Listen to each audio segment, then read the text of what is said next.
Viewers, welcome to the geopolitical show the chessboard, যেখানে আমরা বিভিন্ন ভূরাজনৈতিক ঘটনা কিংবা জিওপলিটিক্যাল ফিনোমেনা আপনাদের সামনে সিস্টেম্যাটিকভাবে তুলে ধরার চেষ্টা করি। আমি আপনাদের হোস্ট ফারহান ইন্তিশার খালেদ। আপনাদের সকলকে ঈদের শুভেচ্ছা, ঈদ মুবারক, এবং আমরা আশা করছি আমাদের শোয়ের তরফ থেকে যে আপনাদের সকলের খুব সুষ্ঠুভাবে ঈদটি আপনারা পালন করতে পারছেন। আমাদের শোয়ের ইন্টেন্ট এবং পারপাস হলো বিশ্ব রাজনীতিতে কিংবা বাংলাদেশ কেন্দ্রিক যে সকল ভূ রাজনৈতিক ঘটনা কিংবা জিওপলিটিক্যাল ফিনোমিনা ঘটে থাকে সেটার একটি সিস্টেম্যাটিক এক্সপ্লেনেশন আপনাদের সামনে তুলে ধরা এবং এক্সপার্ট ভ্যালিডেটেড কিছু ডিসকাশন আপনাদের সামনে উপস্থাপন করা, আপনাদের কাছে উপস্থাপন করা। আশা করি প্রত্যেকটি এপিসোড থেকে, এবং এটি আমাদের আশা থাকে যে প্রত্যেকটি এপিসোড থেকে আপনারা বুঝে নিতে পারবেন আমরা ঠিক কি ডিসকাস করেছি এবং ডিসকাশনটি কেন করা হয়েছে। আমাদের আজকের টপিকটি খুবই কম্প্রিহেন্সিভ। সেটি হলো আমাদের যে ফরেন সার্ভিসের যারা ক্যাডার রয়েছেন তারা বিশ্ব দরবারে অর্থাৎ আন্তর্জাতিক প্রাঙ্গণে যখন তারা বিভিন্ন পজিশনে স্টেশন হন তারা কি নতুন নতুন অভিজ্ঞতার সম্মুখীন হন এবং তাদের হয়তোবা কি প্রতিকূলতা কিংবা অবস্টেকলের সম্মুখীন হতে হয়। আশা করি আমাদের সাথেই থাকবেন। খুবই কম্প্রিহেন্সিভ এবং ইন্টারেস্টিং একটা ডিসকাশন হতে যাচ্ছে। এবং মূল বক্তব্য কিংবা আলোচনা যাওয়ার আগে এই ব্যাপারে প্রতিবারের মতো ছোট্ট একটা ভিডিও দেখে আসি।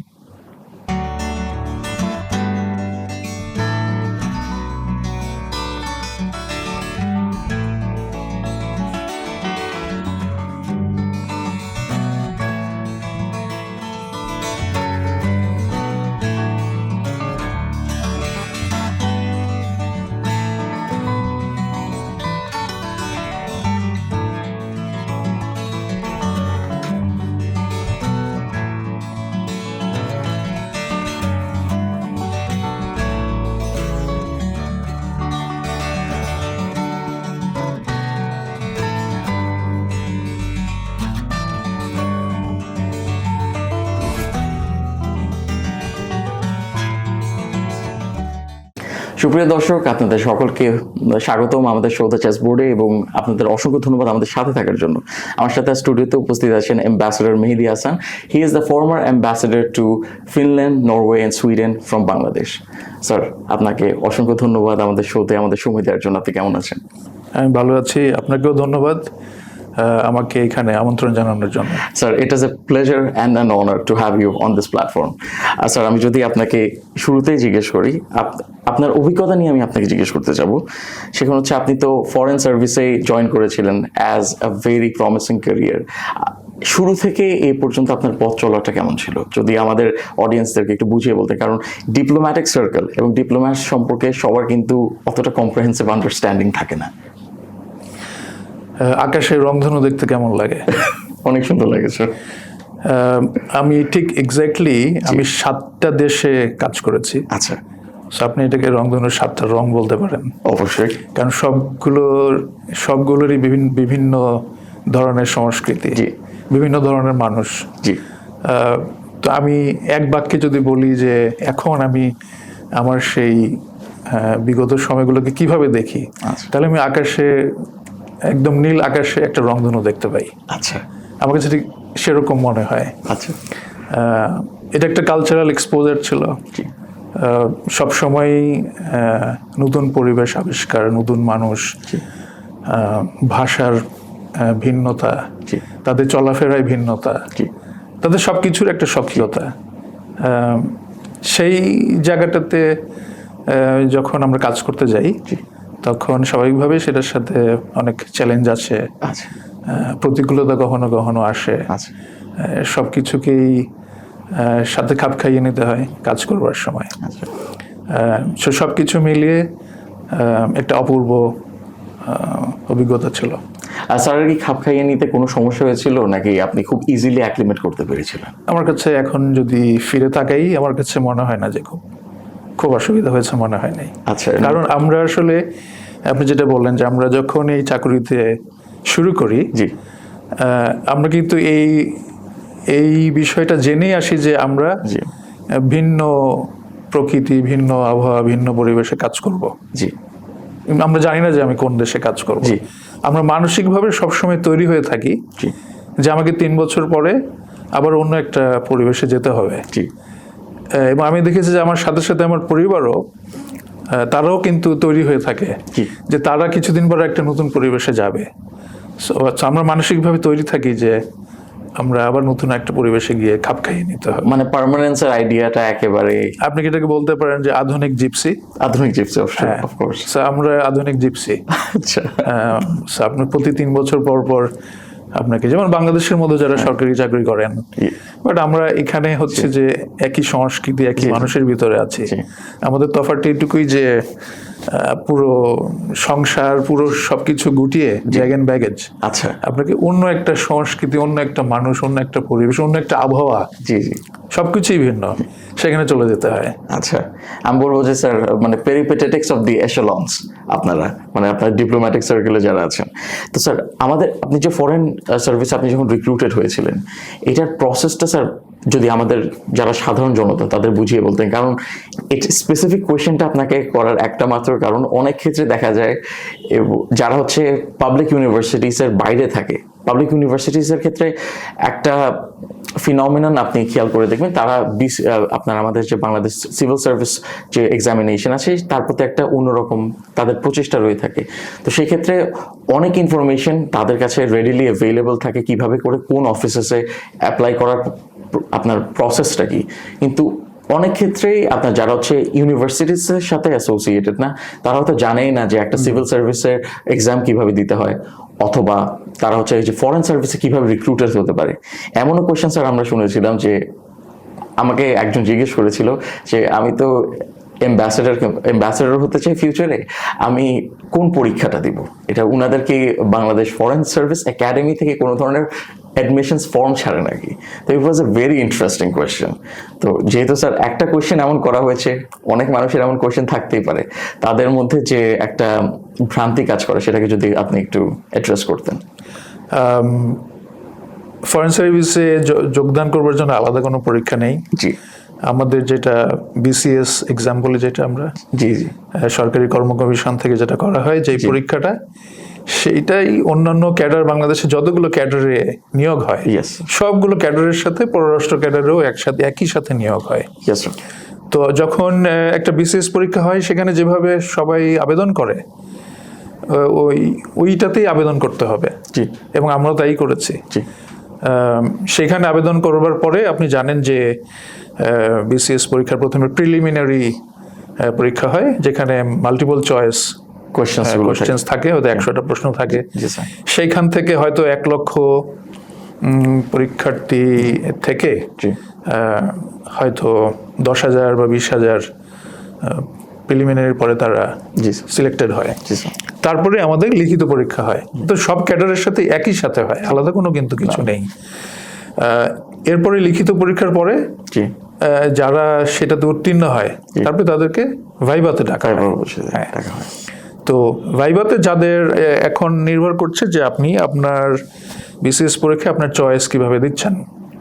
আপনার যদি প্রথম ইচ্ছা থাকে আপনি পররাষ্ট্র ক্যাডারে আসবেন, তাহলে আপনি পররাষ্ট্র ক্যাডারে আপনার 1 নম্বরে আপনার রাখবেন।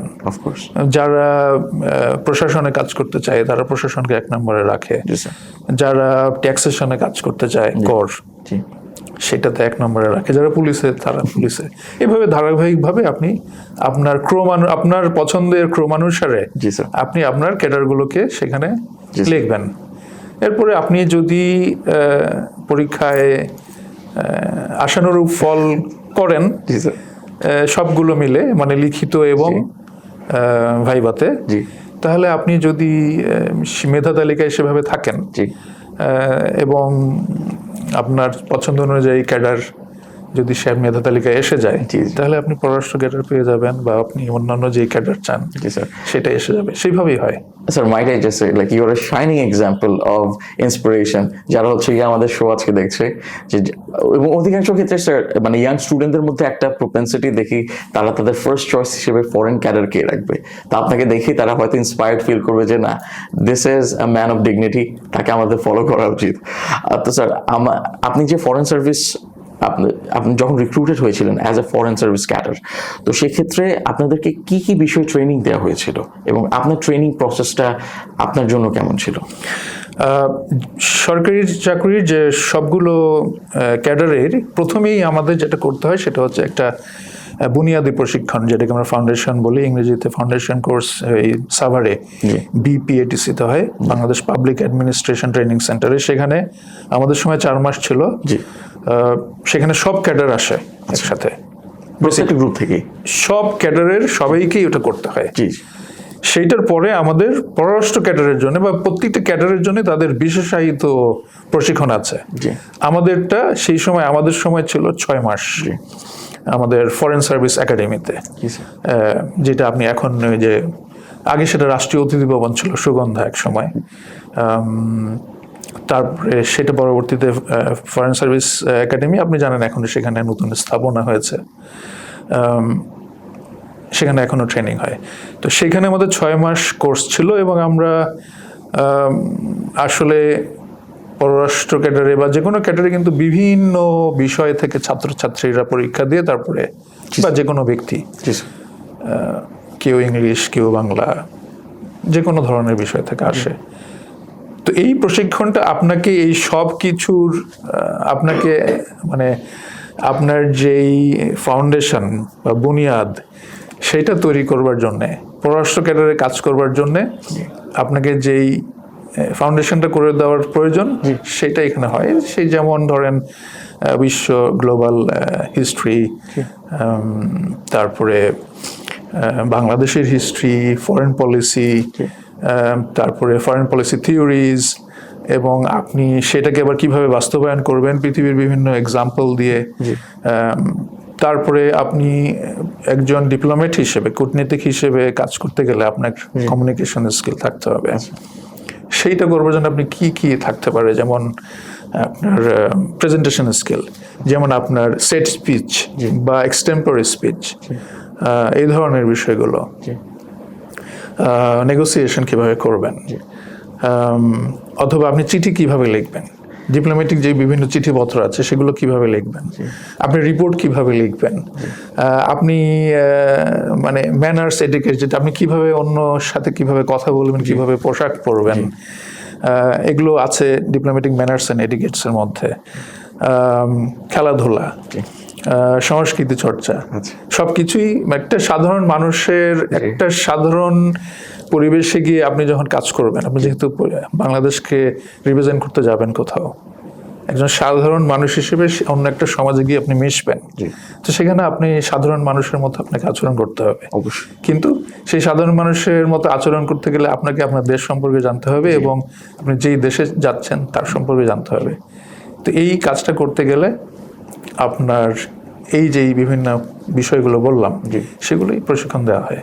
আচ্ছা স্যার, মানে আপনাদেরকে মূলত একটা সিমুলেশন মডেলের মধ্যেই রাখা হয়, সেখান থেকে পরবর্তীতে আপনারা যে দেশকে যেভাবে রিপ্রেজেন্ট করতে পারবেন অ্যাজ এ ডিপ্লোম্যাট, সেটা তো স্যার মানে বাংলাদেশ সম্পর্কে একজন সাধারণ বাঙালির যে ধারণা তার থেকে অনেক হাইটেন্ড এবং একটু কমপ্লেক্স ধারণা নিয়ে আপনাদের যেতে হবে, যেহেতু যে দেশে আপনাদেরকে স্টেশন করা হবে বা পজিশন করানো হবে ওই দেশে আপনি বাংলাদেশের রিপ্রেজেন্টেটিভ হিসেবেই যাচ্ছেন, এবং তাদের হয়তো বাংলাদেশ সম্পর্কে যে সকল কোয়েশ্চেন্স, কোয়েরিজ কিংবা কনসার্নস থাকতে পারে সেগুলোকে single handedly as a representative অথবা আমরা রাষ্ট্রদূত হিসেবে যদি বলি আপনার তো সেভাবে অ্যাড্রেস করতে হবে। জি, থ্যাংক ইউ স্যার। তো স্যার এখন যদি একটা একদম এতক্ষণ তো স্যার মানে আমরা যে বেসিক্সগুলো রয়েছে সেগুলোকে অ্যাড্রেস করছিলাম, তো এখন যদি আপনাকে আরেকটু কমপ্লেক্স বলবো না, বাট একটু কম্প্রিহেনসিভ, আরেকটু কঠিন স্যার কোয়েশ্চেন যদি আপনাকে করি, তা আমাদের যে যখন আন্তর্জাতিক প্রাঙ্গণে আমাদের ফরেন সার্ভিস ক্যাডারদেরকে অফিসিয়াল হিসেবে আপনার দায়িত্বপ্রাপ্ত করা হয়, তাদের কি কি নতুন নতুন আপনার বিষয় আশয়ের সম্মুখীন হতে হয় এবং তারা কি কোনো চ্যালেঞ্জেস ফেস করে থাকে, এবং আপনি আপনার এক্সপিরিয়েন্স থেকে বলতে পারবেন যেহেতু you are stationed as a foreign service cadre. আমি এটাকে 4টা ক্যাটাগরিতে, 4 ধরনের আমি প্রথমে গিয়ে যেটা হয়, একটা হচ্ছে যে প্রথম হচ্ছে অফিস, অফিসের ভিতরে আপনার একটা পরিবেশ, আচ্ছা সেইখানে আমাদের অনেক মিশনে, এটা যেহেতু বাংলাদেশ সরকারকে আমরা রিপ্রেজেন্ট করি, প্রতিনিধিত্ব করি, সেইখানে অন্যান্য বিভিন্ন মন্ত্রণালয়ের মানুষ কিন্তু থাকে, যেমন লেবার উইং থাকে, কখনো ইকোনমিক উইং থাকে, কনসুলার উইং আছে, ডিফেন্সের উইং আছে, প্রেস আছে, অনেক বড় বড় যেগুলো আমাদের মিশন, যেমন Delhi, Washington, new York, London, Brussels, এগুলোতে আপনি সবচেয়ে বেশি পাবেন। আচ্ছা।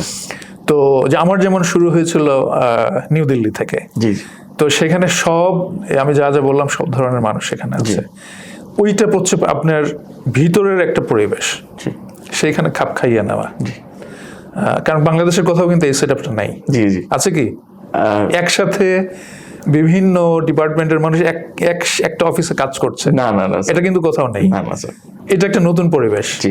আচ্ছা, এরপরে হচ্ছে যে আপনি বিদেশে গিয়েছেন, সেই দেশের সরকার, এটা একটা নতুন জিনিস। ওদের সাথে আপনার কিভাবে লেনদেন হবে।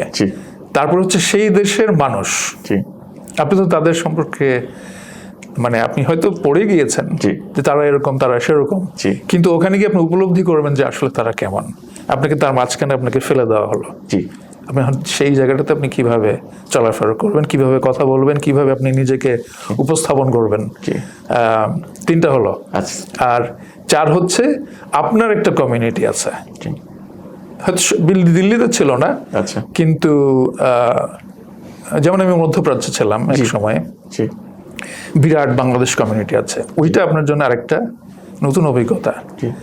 এখানে আপনি বাংলাদেশিদেরকে যেভাবে দেখছেন বা জানছেন, সেইখানে সেটা নাও হতে পারে। একটা ভিন্ন পরিবেশে একটা বিরাট বাংলাদেশ জনগোষ্ঠী যারা আপনার কাছে আসবে বিভিন্ন সাহায্য সহযোগিতা বিভিন্ন কাজে, তাদের সাথে আপনাকে উঠা বসা করতে হবে, তাদের সমস্যার সমাধান করতে হবে, তাদের জন্য কাজ করতে হবে। এই 4টা। তো অফিস যেটা বললাম, সেই অফিসের মধ্যেই আবার আপনি নিজেকে আগে ওই জায়গায় গিয়ে আপনি তো ওখানে ওইটাই আপনার, আপনি যেহেতু বলেছি আমরা জিপসি, সো ওইটাই আপনার সংসারটা ওখানেই, ওখানেই আপনার জীবনযাপন। কাজে ওখানে গিয়ে আপনাকে আপনার পরিবার সহ বসতি স্থাপন করতে হবে, সেইটা কিন্তু আরেকটা চ্যালেঞ্জ। যেমন আপনার সন্তানদের স্কুল পড়াশোনা, আপনাকে একটা বাড়ি নির্ধারণ করতে হবে যেখানে আপনি থাকবেন। এই সব মিলিয়ে আমাদের শুরুতে একটা চ্যালেঞ্জ থাকে, সেগুলোকে খাপ খাইয়ে নিয়ে তারপরে আপনি সেই জায়গাটাতে স্থায়ী হতে কয়েক মাস পার হয়ে যায়। আমরা ধরে নেই যে 6 মাস আপনার লাগবে। আচ্ছা, কিন্তু সময় কিন্তু খুবই কম, 3 বছরের মধ্যে আবার আপনাদের শিফট। হ্যাঁ, কিন্তু আপনাকে ওই 6 মাস সময় আপনাকে লাগবে একটা জায়গাতে গিয়ে স্থায়ী হতে। আচ্ছা, আমি যদি আপনাকে জিজ্ঞেস করি, এটা কি প্রফেশন যখন আপনার ম্যাচিওর হতে থাকে তখন কি এই প্রসেসটা আর একটু ইজি হয়ে যায়? যেহেতু শুরুতে হয়তো এটা একটা কালচারাল শকের মতো লাগতে পারে, এবং আপনি যেটা বলেছিলেন যে একটা থিওরিটিক্যাল আন্ডারস্ট্যান্ডিং থেকে আপনারা যে ট্রেনিংগুলো নিয়ে আসেন এবং প্র্যাকটিক্যাল ইমপ্লিমেন্টেশন কিংবা অ্যাপ্লিকেশনে গিয়ে অনেক সময় জারিং লাগে এক্সপিরিয়েন্সটা। এই যে আপনার জারিং যে ফ্যাক্টরটার কথা বলেছি, এটা কি ধরেন যতটা ক্যারিয়ার ম্যাচিউরিটির দিকে আগাতে থাকে আর একটু ইজি হয়ে যায়? বিষয়টা তো স্বাভাবিক।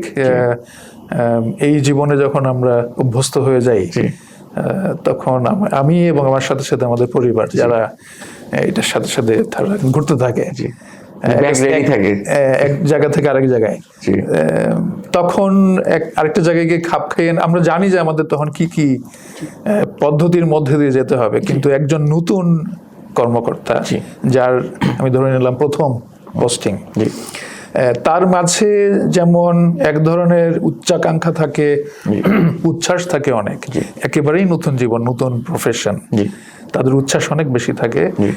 কখনো কখনো তাদের এই আপনি যেটা বলেন শক, সেটাও অনেক সময় একটা ধাক্কা লাগতে পারে।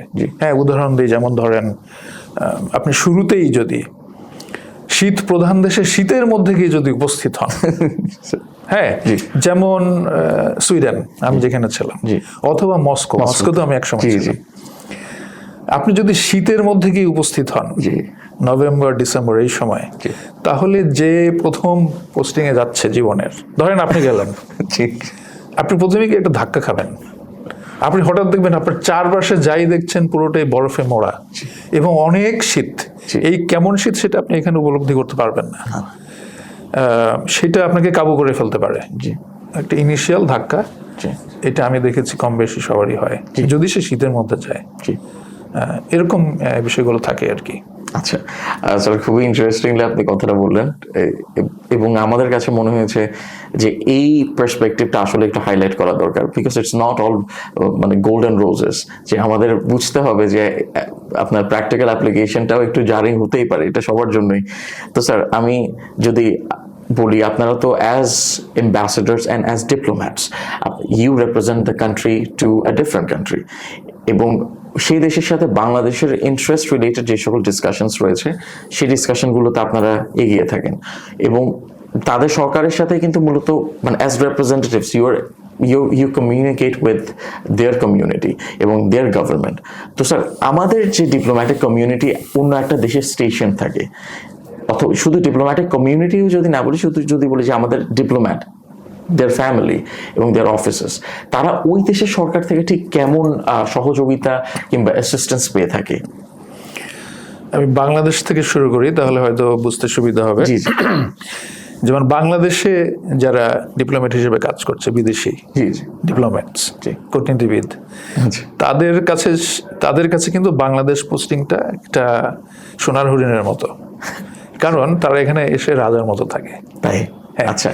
তারা এখানে এসে যেইভাবে জীবনযাপন করতে পারে, জি। সুযোগ সুবিধা সব, এবং আপনি যেটা বললেন সরকারের থেকে কিভাবে, এখানে আপনি দেখবেন যে বাংলাদেশ একটা অতিথি পরায়ণ দেশ, অফকোর্স আমাদের সংস্কৃতির ভিতরে এটা আছে। জি জি। সেই কারণে এখানে যারা বিদেশিরা আসে, আমরা বিদেশিদেরকে খুব স্বাভাবিকভাবে অনেক সাদরে আমরা তাদেরকে অভ্যর্থনা জানাই, কাছে টেনে নেই। জি। এটা আমাদের ভিতরে আছে। Yes, sir. এই কারণে বিদেশিরা এখানে বিভিন্ন অফিসে, বিভিন্ন সমাজের বিভিন্ন স্তরে তারা খুব উষ্ণ অভ্যর্থনা পায়, খুব সহজে তাদের প্রবেশাধিকার আছে। জি। এইটা কিন্তু পৃথিবীর খুব কম জায়গাতে আছে। জি। তো এখানে ডিপ্লোম্যাটরা এই বিষয়টাকে অনেক বেশি উপভোগ করে, বিদেশি। জি। তো আপনি যদি তাদেরকে জিজ্ঞেস করেন how was your diplomatic life in Bangladesh, তারা এক বাক্যে বলবে যে ওটা একটা সোনার সময় ছিল, আচ্ছা। একজন কূটনীতিবিদ হিসেবে। কিন্তু পৃথিবীর সব দেশ একরকম নয়। না, of course. এই বিষয়টা পুরোপুরি নির্ভর করে আপনি যেই দেশে যাচ্ছেন সেই দেশের সংস্কৃতি, সেই দেশের মানুষ কেমন, সেই দেশের পরিবেশ। যেমন মরুভূমির মধ্যে একরকম, শীতের দেশে একরকম, মানুষকে কিন্তু প্রভাবিত করে অনেক। তাদের সরকারের পদ্ধতিটা কেমন, জি। যেমন মধ্যপ্রাচ্য হচ্ছে, আপনি জানেন যে সেখানে কিংসশিপ, মানে পার্লামেন্টারি সিস্টেম তো না। জি জি, মোনার্কি। হ্যাঁ, সেখানে মোনার্কি জি। আছে। সেখানে এক ধরনের শাসন ব্যবস্থা, জি। সেখানে মন্ত্রণালয়গুলো একভাবে চলে। জি। আবার আপনি গণতান্ত্রিক দেশগুলোতে আরেকভাবে চলে। জি। আবার আমি স্ক্যান্ডিনেভিয়ার কথা বলছি, যেখানে আমি ছিলাম, সেইখানের সমাজ ব্যবস্থাই একেবারেই ভিন্ন রকমের। যেমন সেখানে আমাকে বলা হয়েছে, আমি যখন গিয়েছি, যে আমার অন্যান্য অ্যাম্বাসেডার কলিগরা যারা, আমি তো গিয়ে সবার সাথে যখন সাক্ষাৎ করি, তারা তাদের অভিজ্ঞতা শেয়ার করে। তারা প্রথমে বলেছে যে এইখানে তুমি বাইরে কখনোই পাবলিক স্পেসে গিয়ে কখনোই বলবা না যে তুমি একজন অ্যাম্বাসেডার। আচ্ছা। কারণ ওই সমাজে ওই অ্যাম্বাসেডার বা ডিপ্লোম্যাট এরকম আলাদাভাবে তাদেরকে কখনোই ট্রিট করা হয় না, কেন ওখানে সবাই সমান। কাজে আমি অ্যাম্বাসেডার বললে যে আমি ওখানে আলাদা কোনো প্রাধিকার পাবো, জি জি, সেটা পাওয়া নাও যেতে পারে। সবচেয়ে ভালো যে ওখানে তুমি কিছু বলবে না। জি। কিন্তু আপনি যদি সাউথ এশিয়ার কোনো দেশে যান, জি, ভারতেও যদি যান, সেখানে হয়তো দেখবেন যে আপনার গাড়ি রাখবার জন্য তারা আপনাকে জায়গা করে দেবে। আচ্ছা। যেখানে গাড়ির পার্কিং নাই সেখানে আপনার গাড়ি রাখতে দেবে। জি। এই বিষয়গুলো কিন্তু আপনি আমেরিকা বা ইউরোপ এখানে পাবেন না। একইভাবে সরকারের থেকেও আপনি একই ধরনের বিষয়গুলো এক এক দেশে এক এক রকম। জি। কোনো দেশে আপনি খুব সহজে, যেমন আমি বললাম, বাংলাদেশে ডিপ্লোম্যাটরা খুব ইজি অ্যাক্সেস আছে আমাদের সরকারের বিভিন্ন জায়গায়। তারা যেখানে দেখা করতে চায় খুব সহজেই তারা দেখা করতে পারে, মন্ত্রী পর্যায় থেকে শুরু করে বিভিন্ন পর্যায়ে তারা খুব সহজে দেখা করতে পারে। এটা অন্যান্য দেশে নাও হতে পারে। আচ্ছা। তো এটা আসলে দেশের উপর নির্ভর করে যে আপনি কোন দেশে পোস্টিংয়ে আছেন। আচ্ছা। তারপরেও এটা হচ্ছে সাধারণভাবে বললাম। আরেকটা হচ্ছে যে আপনি নিজেকে কিভাবে সেখানে উপস্থাপন করছেন, আপনার ব্যক্তিগত গুণাবলী, জি, বা আপনার চারিত্রিক বৈশিষ্ট্যের কারণে জি জি, আপনি নিজে হয়তো কিছু অ্যাডভান্টেজ পেতেও পারেন। আচ্ছা। হ্যাঁ, কেমন যেমন ধরেন সবাইকে একরকম বন্ধুবৎসল, আপনার বন্ধুদের মধ্যে কেউ কেউ আছে না অনেক বেশি মানুষের বন্ধু, জি কেউ আছে একা একা থাকতে পছন্দ করে, যাদেরকে আমরা ইন্ট্রোভার্ট বলি, জি জি আর কেউ কেউ আছে বহির্মুখী, তাদের বন্ধু বেশি না? জি অফকোর্স। তো ডিপ্লোম্যাটদের মধ্যেও কিন্তু তাই। আচ্ছা, এবং একজন ডিপ্লোম্যাটের প্রধান শক্তি হচ্ছে কিন্তু কে কত বেশি বন্ধু বানাতে পারে। জি জি, charisma is a very big factor. তো সেইখানে আপনার ব্যক্তিগত বৈশিষ্ট্য, চরিত্রিক গুণাবলী অনেক সময় কাজে আসতে পারে। জি of course of course, thank you sir. এটা আমি মনে করছি যে as a student of international relations, যারা হচ্ছে গিয়ে আপনার ফোর্থকামিং স্টুডেন্টস আছে, যারা হয়তো ফরেন সার্ভিসকে তাদের প্রেফার্ড পজিশন কিংবা প্রেফার্ড আপনার প্রফেশন হিসেবে পারসিউ করার চেষ্টা করছে, তাদের জন্য আপনি যে ইনফরমেশন আজকে দিচ্ছেন খুবই খুবই ইম্পর্টেন্ট। এই ক্ষেত্রে আমি একটু যোগ করে নেই, আপনি একটু আগে বলছিলেন পরীক্ষা কিভাবে হয়। জি জি, হ্যাঁ, এখানে এখন প্রাসঙ্গিক বলে আমি বিষয়টাকে আনলাম। জি সেটা আমার মাথায় ছিল আসলে, যেটাকে আমি কোন সময়টা এগিয়ে বলবো, হয়তো আমি ভেবেছি যে আলোচনার মাঝখানে এটা আসবে। সেটা হচ্ছে ভাইবা যখন হয়, জি যাদের প্রথম পছন্দ থাকে পররাষ্ট্র ক্যাডার, জি তাদেরকে কিন্তু তাদের সাথে কথা বলার সময় কিন্তু দেখা হয় যে তার উপস্থাপন, আচ্ছা তার যোগাযোগের দক্ষতা জি কেমন। আচ্ছা, এবং তাকে যখন মূল্যায়ন করা হয়, জি জি তখন কিন্তু তাকে চিন্তা করা হয় বিষয়গুলো। আচ্ছা, মানে খুব রিগোরাস একটা প্রসেস থাকে যেভাবে করে ইভ্যালুয়েট করা। এটা তো আসলে সবার জন্যই সমান। জি। ধরেন যদি 15 মিনিট করে হয় একজনের জন্য ভাইবা, সবাইকে 15 মিনিটই দেওয়া হবে। আচ্ছা, এবং সেখানে কারো প্রতি কোনো ধরনের ডিসক্রিমিনেশন সেটা কিন্তু হবে না, সবার সাথেই কথা বলা হবে একইভাবে। জি কিন্তু স্বাভাবিকভাবেই যে পররাষ্ট্র ক্যাডারের প্রথম তার জি পছন্দ দেবে, জি তার সাথে কথা বলার সময় দেখাই হবে যে সে যেহেতু দিয়েছে, জি তাহলে তার নিশ্চয়ই সেই যোগ্যতা, সে যেহেতু দিয়েছে, সে জায়গায় যেতে চায়, জি। তাহলে তার এই ধরনের বিষয়গুলোতে নিশ্চয়ই তার জি। কিছুটা যোগ্যতা থাকতে হবে। এবং আপনি তো বলেছেনই স্যার যে মানে একজন ডিপ্লোম্যাটের জন্য charisma is a very big factor, যেহেতু মানে ইন্টারাকশনের ব্যাপারটা থাকে। একটা ফরেন গভর্নমেন্টের কাছে গিয়ে, একটা ফরেন দেশে গিয়ে, সেখানে হয়তো মানে একটা দেশের রিপ্রেজেন্টেটিভ হয়ে they have to have a certain sense of being extroverted. যদি এক্সট্রোভার্টেড নাও হয় স্যার, অ্যাটলিস্ট মানে এতটা মানে পার্সোনালিটি তাদের মেনটেন করতেই হবে, যেখানে হচ্ছে they have to communicate with other people effectively.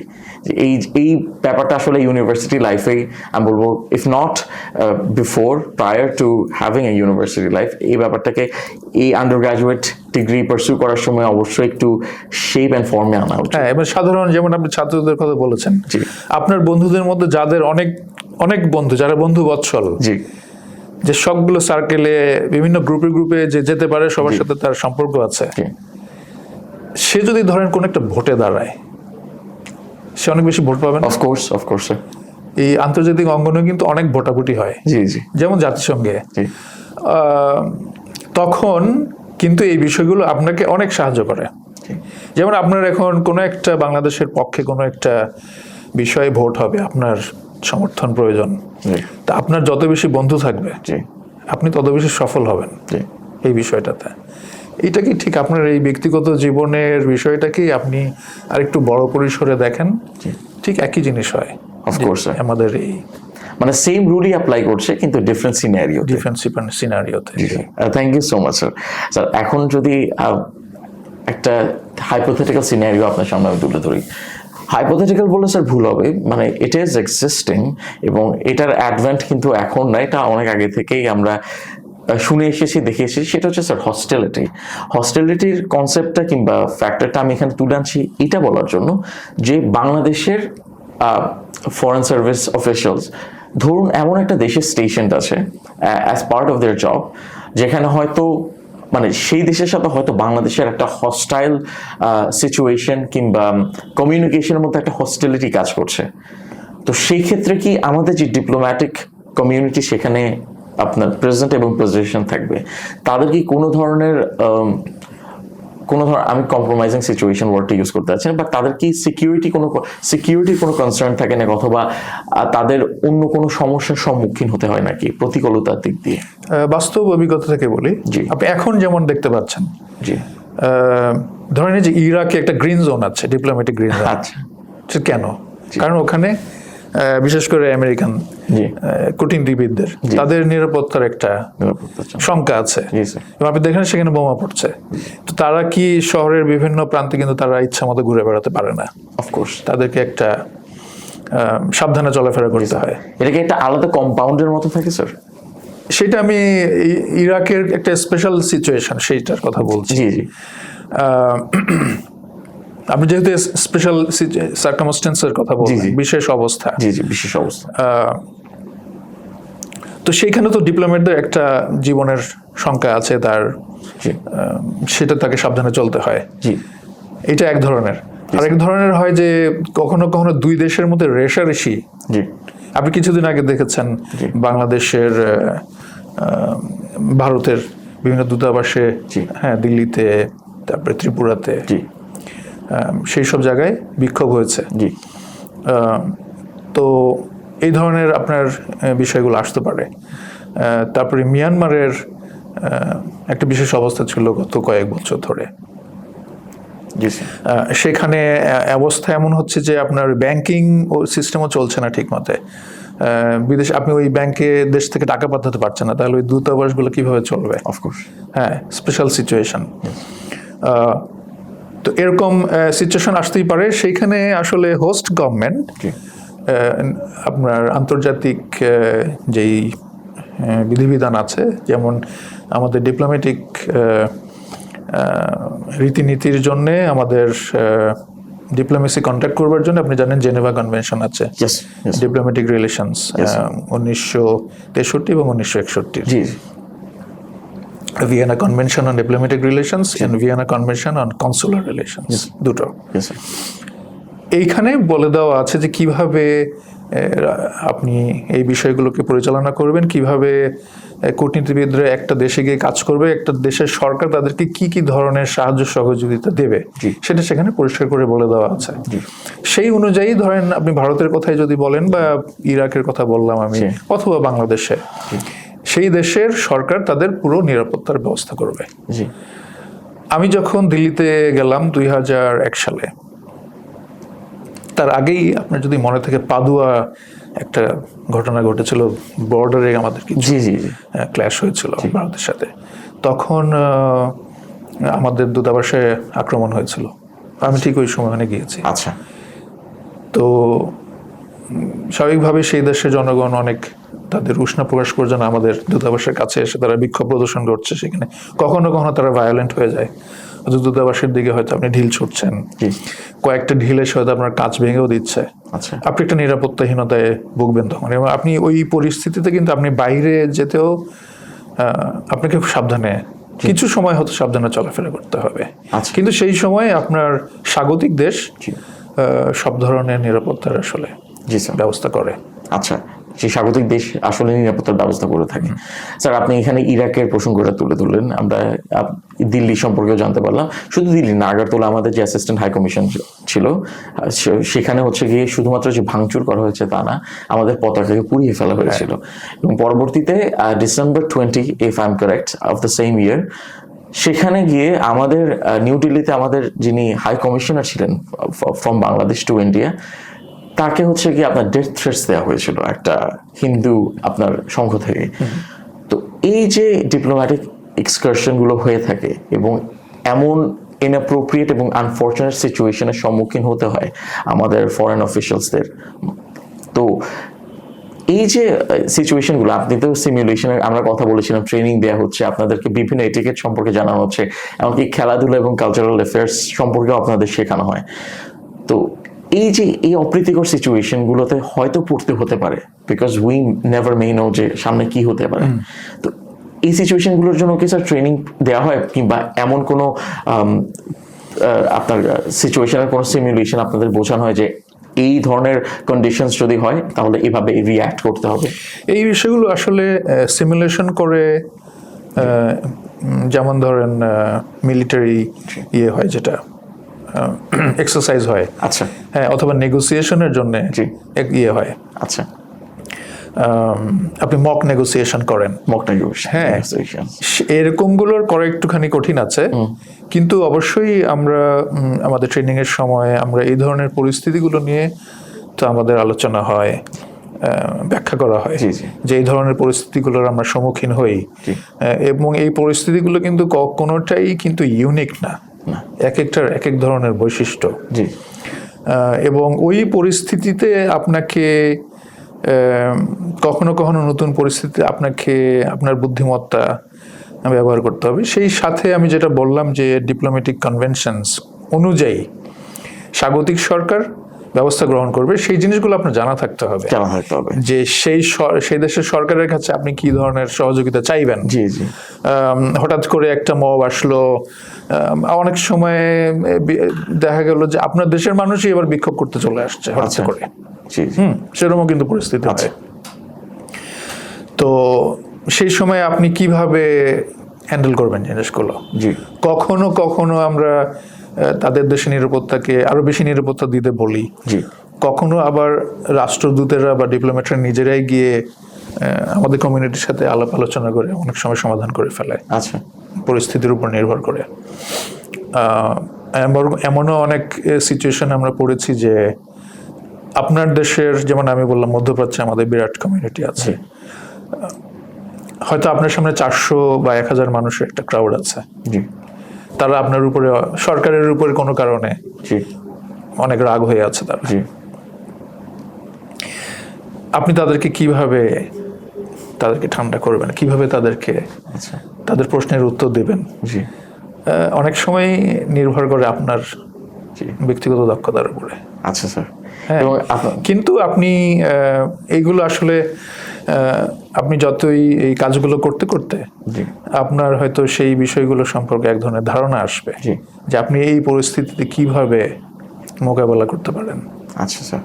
এবং যা বুঝতে পারছি স্যার, আপনাদের পুরোটা প্রফেশনে কেটেছে নেগোসিয়েশনস এবং আউটরিচ নিয়ে। যেহেতু এখানে আমরা যদি একটা সঠিক সময়ের কথা বলি, যে একটা ফরচুনেট সিচুয়েশন এবং একটা আনফরচুনেট সিচুয়েশন, দুই ক্ষেত্রে কিন্তু আপনাদের সেম ট্যাকটিকই ব্যবহার করতে হয়, সেম স্ট্র্যাটেজি আপনাদের মেনটেন করতে হয়। কিন্তু হয়তো কিছু কিছু ক্ষেত্রে আপনাদের আরেকটু রিগারাস ভাবে সেই ব্যাপারটাকে অ্যাপ্রোচ করতে হয়, যেমন আনফরচুনেট এবং যে ইউনিক সিচুয়েশনগুলোর কথা আমরা তুলে ধরলাম। স্যার, এখন যদি এই এপিসোডের জন্য আমি আপনাকে শেষ কোয়েশ্চেনটা করি, আপনি কিছু সময় আগে আমাদের যারা ফরেন অফিস অ্যাসপিরেন্টস যারা রয়েছেন, ফরেন সার্ভিসের অফিস অ্যাসপিরেন্টস যারা রয়েছেন, তাদের উদ্দেশ্যে কিন্তু বলেছিলেন কিভাবে ভাইভা ভাউচারকে তাদের করা উচিত, কনসিডার করা উচিত, এবং ঠিক কিভাবে ইভ্যালুয়েশনটা হয়ে থাকে সেই সম্পর্কে তাদের একটা ধারণা দিয়ে দিয়েছেন। এই ধরনের ধারণা ব্যতীত কি স্যার তাদের প্রতি আপনার কোনো পরামর্শ আছে, যে হয়তো তাদের ট্রেজেক্টরিটাকে একটা স্পেসিফিক ডিরেকশনে নেওয়া উচিত, সেটা তাদের প্রিপারেশনের জন্য হোক, সেটা তাদের নিজস্ব প্রেজেন্টেশনের জন্য হোক, অথবা সেটা হচ্ছে ভাইভা বোর্ড ফেস করার জন্য, এমন কোনো সিচুয়েশনের জন্য আপনার কোনো পরামর্শ রয়েছে?